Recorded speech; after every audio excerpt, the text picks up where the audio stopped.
मैं CS पटेल बृहन मुंबई महानगर पालिका वर्चुअल क्लास की ओर से आप सबका हार्दिक स्वागत करता हूं। बच्चों, वैश्विक महामारी के चलते इस वर्ष पठन पाठन का कार्यक्रम प्रभावित हो रहा है। ऐसे में हमारी बृहन मुंबई महानगर पालिका ने प्रत्येक विद्यार्थी तक ऑनलाइन शिक्षण पहुंचाने की व्यवस्था की है। तो आइए बच्चों शुरू करते हैं।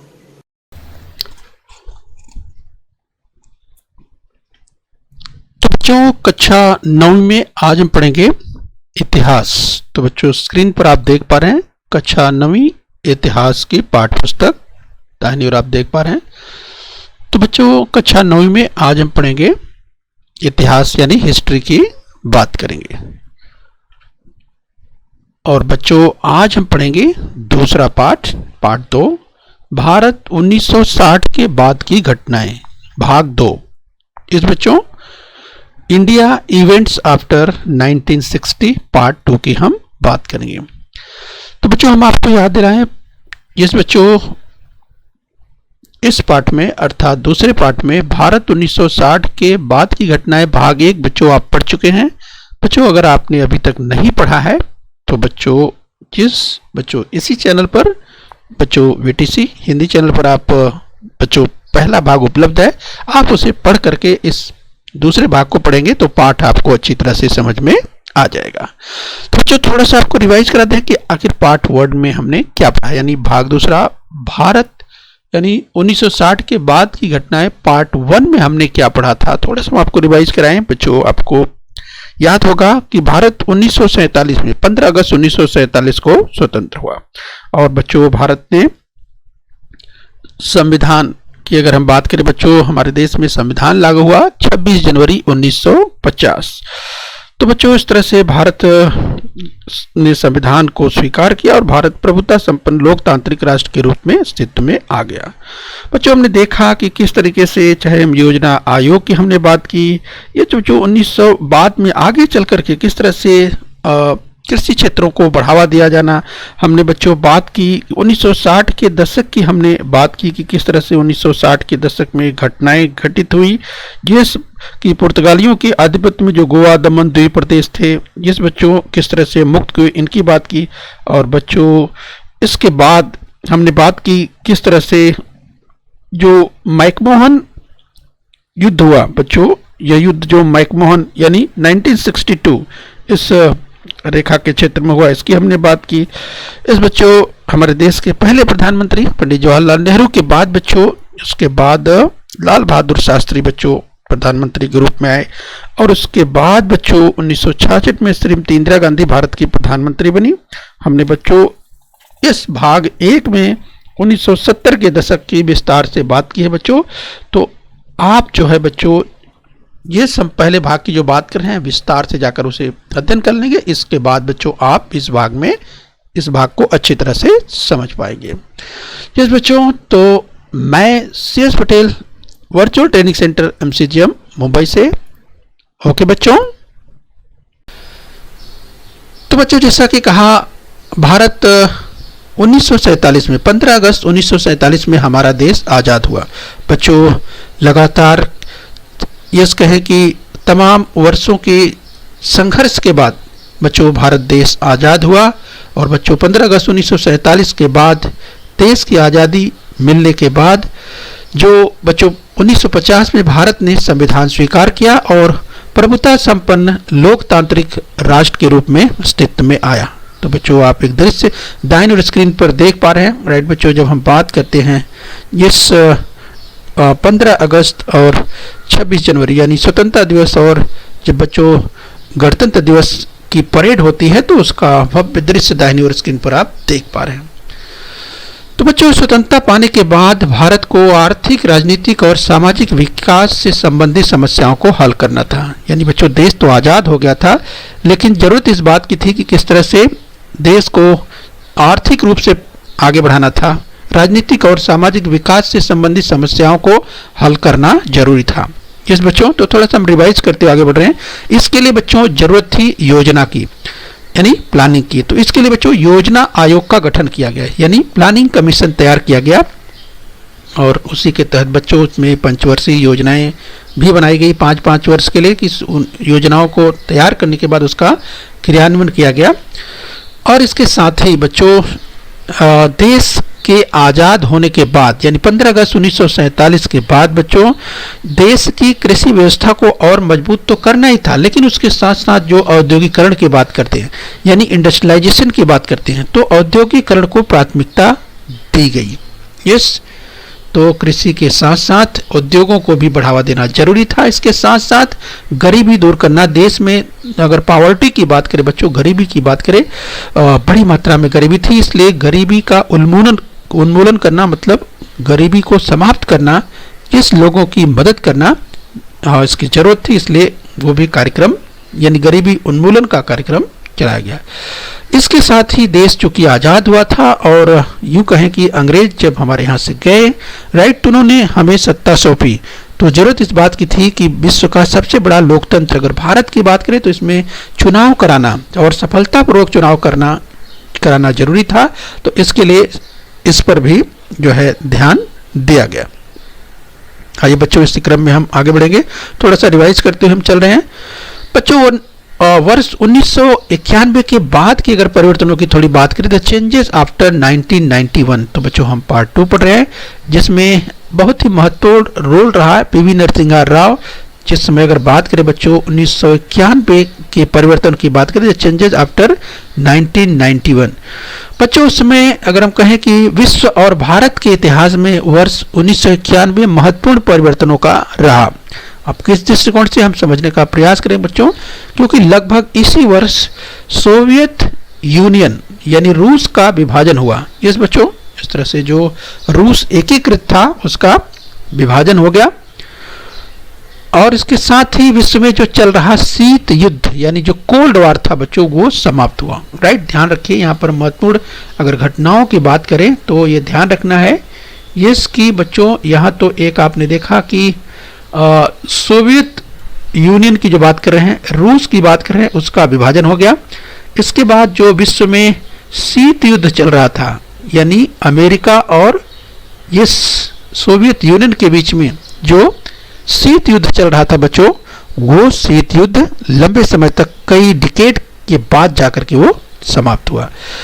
और बच्चों भारत में पीवी नरसिम्हा राव की सरकार ने अर्थव्यवस्था में कई परिवर्तन किए। बच्चों 1991 के दशक की बात करें तो उस समय तत्कालीन प्रधानमंत्री पीवी नरसिम्हा राव और भारत में अर्थव्यवस्था को मजबूत करने के लिए ये डिकेड बहुत ही महत्वपूर्ण इसलिए माना जाता है क्योंकि यहाँ पर जो अगर तमाम सरकारी नियमों की बात करें बच्चों उसमें फ्लेक्सिबिलिटी लाई गई, लचीलापन लाया गया और आर्थिक विकास के लिए नए आयाम जोड़ने के लिए अगर विश्व के ग्लोबलाइजेशन की बात करें यानी वैश्वीकरण के दौर की बात करें, ऐसे में ये जो निवेश बढ़ाने के उद्देश्य से इस नियमों में ढील दी गई। 1991 के जो परिवर्तनों की बात करें, चेंजेस की बात करें, उस दृष्टिकोण से ये 1991 का जो वर्ष है बहुत ही महत्वपूर्ण रहा।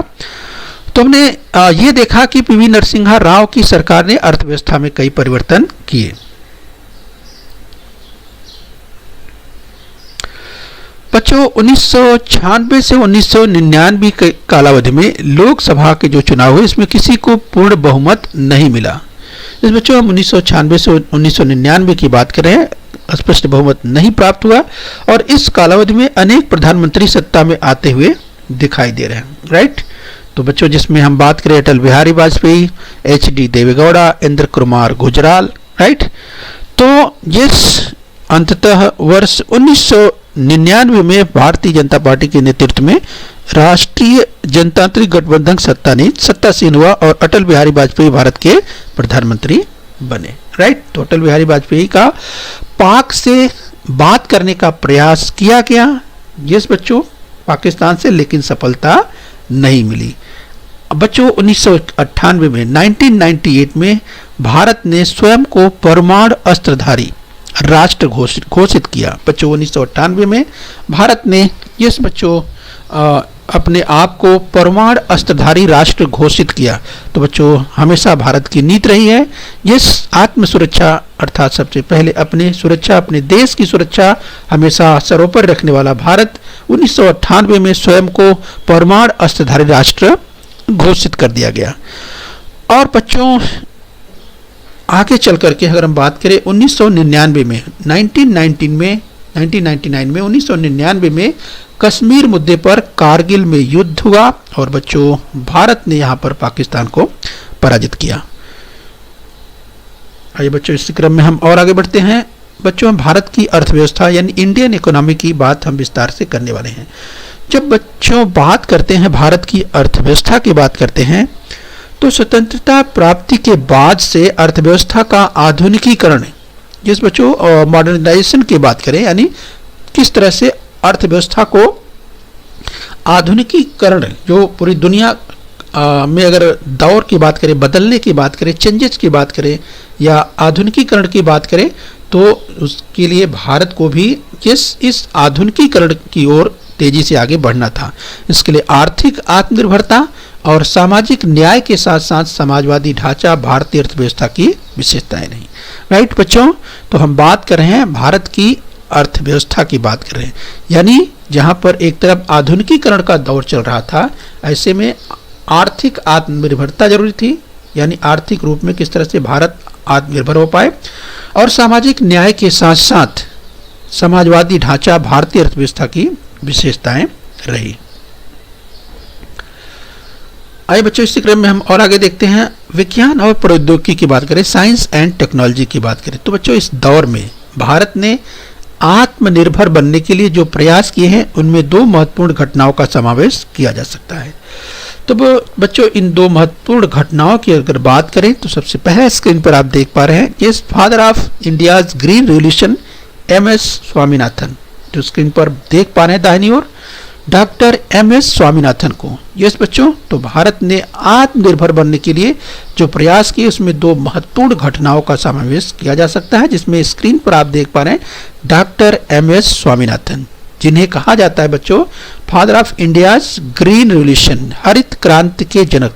जब हम ग्रीन रेवोल्यूशन की बात करते हैं बच्चों, हरित क्रांति की बात करते हैं, इस हरित क्रांति देश के लिए जरूरी थी और इसके लिए अगर प्रयासों की बात करें तो एम.एस. स्वामीनाथन ने इसके लिए जो प्रयास किए उनका सराहनीय योगदान रहा हरित क्रांति में, और यही कारण है उन्हें father of India's green revolution कहा जाता है। तो स्क्रीन पर आप देख पा रहे हैं डॉक्टर एम.एस. स्वामीनाथन। राइट बच्चों, ध्यान रखिए परीक्षा में पूछा जा सकता है यस कि जब हम हरित क्रांति की बात करते हैं जो कि बच्चों 1965 से प्रारंभ हुई, हरित क्रांति के जनक डॉक्टर एम.एस. स्वामीनाथन थे। राइट बच्चों, तो यस उन्होंने नवीन वैज्ञानिक तकनीकी का उपयोग कर खाद्यान्न उत्पादन में वृद्धि की।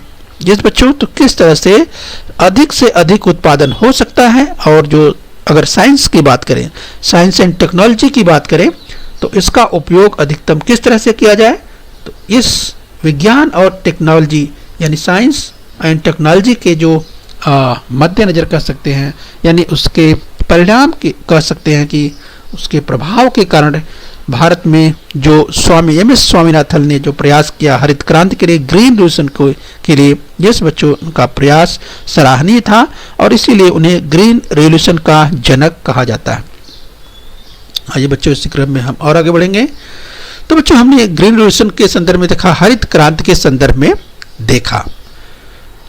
अब बच्चों हम बात करते हैं जब उसी साइंस एंड टेक्नोलॉजी की यानी विज्ञान एवं प्रौद्योगिकी की बात करते हैं, यस बच्चों तो एक घटना तो हमने ग्रीन रेवोल्यूशन का देखा, और जो दूसरी घटना है जो बहुत ही महत्वपूर्ण है, यस बच्चों डॉक्टर वर्गीस कुरियन, जो स्क्रीन पर आप देख पा रहे हैं बच्चों बाईं ओर, इन्हें क्या कहा जाता है बच्चों, the milk man of India. Right, doctor Verghese Kurien, जो स्क्रीन पर आप देख पा रहे हैं बच्चों, इन्हें डॉक्टर वर्गीस कुरियन जो कि सहकारिता आंदोलन के प्रयोग से भारत में दूध का उत्पादन बड़ी मात्रा में बढ़ा। डॉक्टर वर्गीस कुरियन की हम बात करें बच्चों, डॉक्टर वर्गीस कुरियन द्वारा चलाए गए सहकारिता आंदोलन के प्रयोग से भारत में दूध का उत्पादन बड़ी मात्रा में बढ़ा। डॉक्टर वर्गीस कुरियन की हम बात कर रहे हैं। तो इस तरीके से बच्चों जो डॉक्टर वर्गीस कुरियन का प्रयास किया गया, जब हम बात करते हैं दूध के उत्पादन के लिए, तो इसी को इसीलिए धवल क्रांति या इसका एक नाम और है, इस बच्चों इसे धवल क्रांति भी कहते हैं, श्वेत क्रांति भी कहा जाता है, क्योंकि धवल माने बच्चों श्वेत ही होता है, तो धवल क्रांति या श्वेत क्रांति। क्योंकि दूध जो है बच्चों ये व्हाइट कलर का होता है, सफेद रंग का होता है, इसीलिए इस नाम से इसे व्हाइट रिवॉल्यूशन भी कहा जाता है। तो इसलिए जब धवल क्रांति या श्वेत क्रांति या व्हाइट रिवॉल्यूशन के बारे में बात की जाए तो आप ध्यान रखिए डॉक्टर वर्गीस कुरियन, ये उनके द्वारा जो सहकारिता आंदोलन चलाया गया, उसके लिए भारत में जो दूध का उत्पादन था वो तेजी से बढ़ा। यस बच्चों, इसीलिए इन्हें वर्गीस कुरियन को the milk man of India कहा जाता है। यस, तो ये आपको ध्यान रखना है। चलिए इसी क्रम में हम और आगे बढ़ेंगे बच्चों। हम साइंस एंड टेक्नोलॉजी की बात कर रहे हैं, यानी विज्ञान और प्रौद्योगिकी की हम बात कर रहे हैं। तो भारत ने परमाणु ऊर्जा और अंतरिक्ष अनुसंधान के क्षेत्र में बहुत उन्नत कर ली है। राइट बच्चों आप स्क्रीन पर देख पा रहे हैं आर्यभट्ट, जो बच्चों भारत का पहला सैटेलाइट लॉन्च किया गया था 1975 में। स्क्रीन पर आप देख सकते हैं 1975 में आर्यभट्ट लॉन्च किया गया था भारत का पहला सैटेलाइट। तो इस तरह से बच्चों अगर शुरुआत की बात करें तो भारत ने इस क्षेत्र में जो है अंतरिक्ष के क्षेत्र में तमाम सराहनीय कदम आगे बढ़ाए हैं बच्चों। और उसी संदर्भ में अगर परमाणु ऊर्जा अर्थात एटॉमिक एनर्जी की बात करें और स्पेस रिसर्च की बात करें बच्चों, तो इन क्षेत्रों में भारत ने उन्नति की है। बच्चों, और भारत ने अपने दम पर कह सकते हैं, अपने बल पर जो है तमाम जो है अगर प्रयासों की बात करें बच्चों, चाहे ऊर्जा के उपयोग की बात करें, बिजली निर्माण की बात करें, औषधियों की बात करें, तो निश्चित रूप में इसमें काफ़ी सराहनीय जो प्रयास है भारतीय वैज्ञानिकों का है। और बच्चों हम आगे देखेंगे कि भारत ने जो परमाणु ऊर्जा और अंतरिक्ष अनुसंधान के क्षेत्र में काम किया है, तो डॉक्टर होमी भाभा जिसकी नींव रखने वाले थे डॉक्टर होमी भाभा। तो आइए बच्चों इसी की हम बात करने वाले हैं।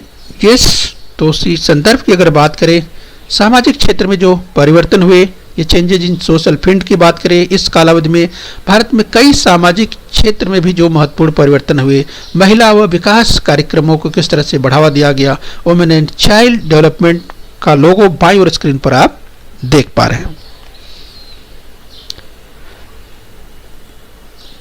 तो बच्चों ग्लोबलाइजेशन का दौर जब चला, अगर वैश्वीकरण की अगर बात करें तो वैश्वीकरण के दौर में ये समझने का प्रयास करेंगे बच्चों। यहाँ पर हम समझ लेते हैं जैसा हमने कहा कि वैश्वीकरण का दौर शुरू हुआ, और अगर उसके पहले थोड़ा सा हम और पीछे जाकर के जब हम बात करें सामाजिक क्षेत्र में परिवर्तनों की, तो यहाँ पर हम चर्चा कर लेते हैं बच्चों महिलाओं के सशक्तिकरण के लिए जो प्रयास किए, उसके संदर्भ में देश की महिलाओं और बालकों के सर्वांगीण विकास को गति देनी थी।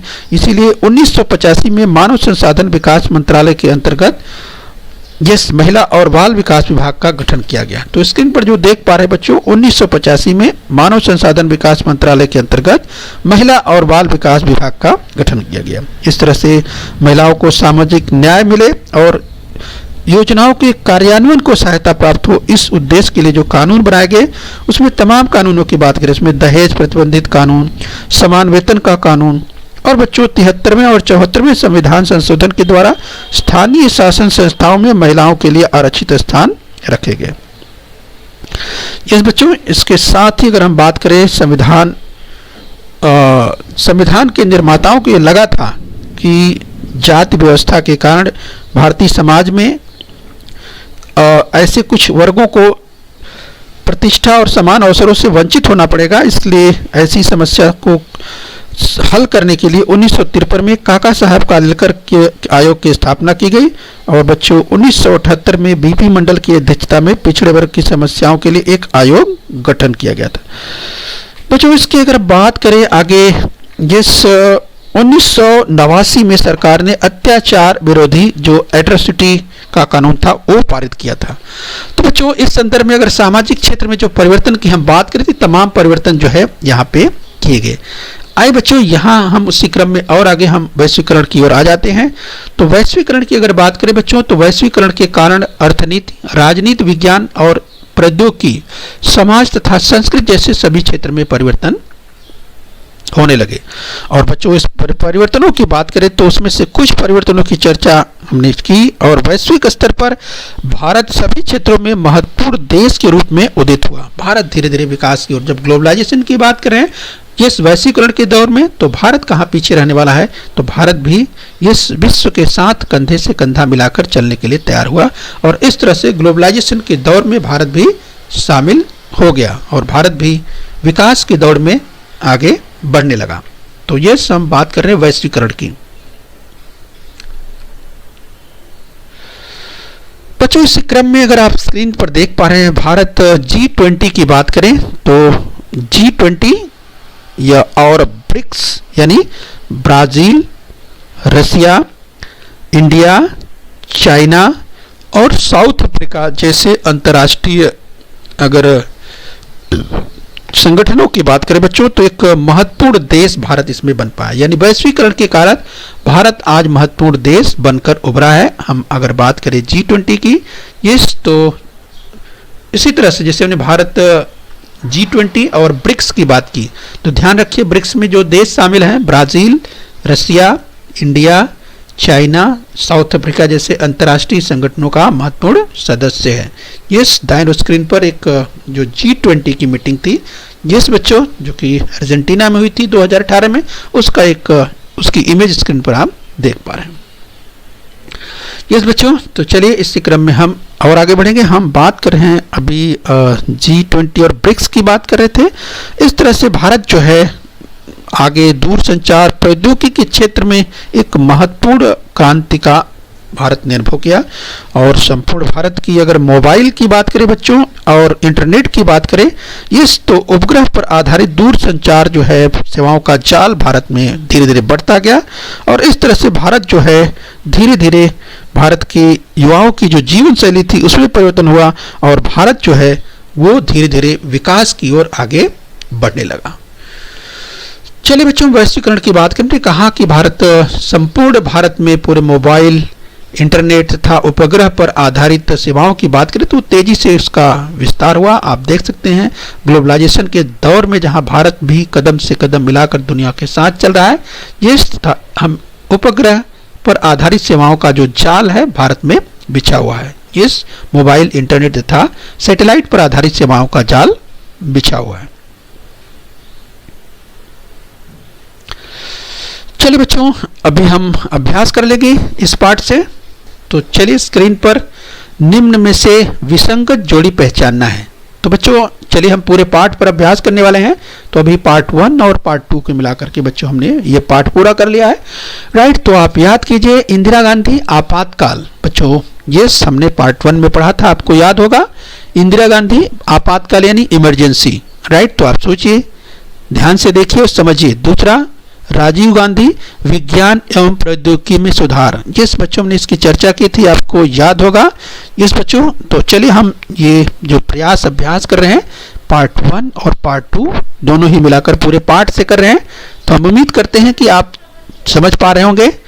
तीसरा है पीवी नरसिम्हा राव आर्थिक सुधार, ये ध्यान दीजिए इस बच्चों। और चौथा है चंद्रशेखर मंडल आयोग।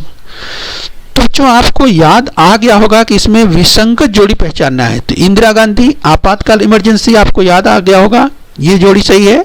राजीव गांधी की जब बात करते हैं तो विज्ञान और प्रौद्योगिकी में सुधार, ये जो कि हमने चर्चा की थी कि अगर कंप्यूटर की बात करते हैं भारत में, ये तो लाने का जो श्रेय है ये राजीव गांधी को जाता है।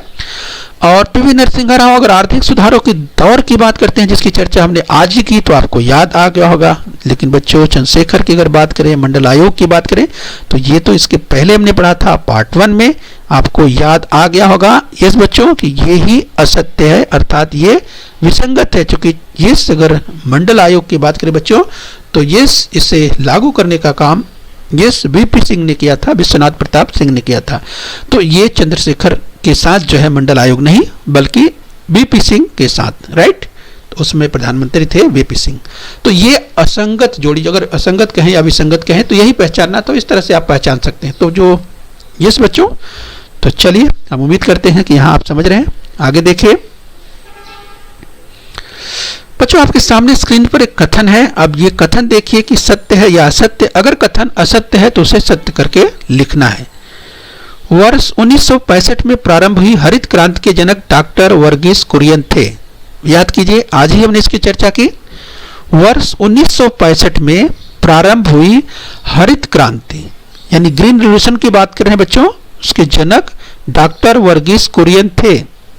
आपको याद आ गया होगा कि कथन ये सत्य है या असत्य है। इसकी चर्चा हमने आज ही की थी। तो चलिए अपने उत्तर को मिला लीजिए, टैली कर लीजिए, क्या आप सही हैं? ये कथन असत्य है। तो बच्चों ये कथन असत्य है तो इसको सत्य करके लिखना है। तो सत्य कथन क्या होगा? वर्ष 1965 में प्रारंभ हुई हरित क्रांति के जनक डॉक्टर एमएस स्वामीनाथन थे। इस बच्चों जो हरित क्रांति हुई थी, ग्रीन रिवॉल्यूशन की हम बात करते हैं, 1965 में जो प्रारंभ हुई थी, उसके जो जनक की बात, फादर की बात कहते हैं, वे डॉक्टर एमएस स्वामीनाथन थे। डॉक्टर वर्गीस कुरियन नहीं, बल्कि डॉक्टर एमएस स्वामीनाथन थे। इस बच्चों तो इस तरह से आपको करेक्ट करना है। अगर कथन आपका असत्य है तो उसको सत्य करके लिखना भी है। इस बच्चों तो आप समझ गए होंगे। चलिए आइए एक और देख लेते हैं। तो अभी आपके सामने स्क्रीन पर एक और कथन आएगा। आपको देखना है कि यह कथन सत्य है या असत्य। अगर कथन असत्य है तो उसे सत्य करना है। तो कथन है, धवल क्रांति से भारत में दूध का उत्पादन बड़ी मात्रा में बढ़ा। धवल क्रांति, ये आपको याद होगा, हमने बात की। ये श्वेत क्रांति की बात की थी, ये व्हाइट रेवोल्यूशन की बात की थी। ये धवल का मतलब ये होता है श्वेत, शुभ्र, सफेद। तो धवल क्रांति, ध्यान रखिए, व्हाइट रेवोल्यूशन की बात करें तो धवल क्रांति से भारत में दूध का उत्पादन बढ़ा, बड़ी मात्रा में बढ़ा। तो बच्चों आपको याद आ गया होगा ये कथन सत्य है या असत्य। तो चलिए टैली कर लीजिए, मिला लीजिए, ये कथन बिल्कुल सत्य है। इस बच्चों तो हम उम्मीद करते हैं बच्चों आपने यहां तक समझ लिया है। ओके बच्चों।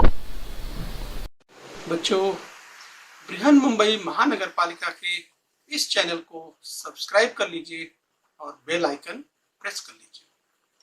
तो बच्चों हम उम्मीद करते हैं यहाँ तक आपने समझ लिया है। आगे फिर मिलेंगे। आज के लिए इतना ही। Thank you very much.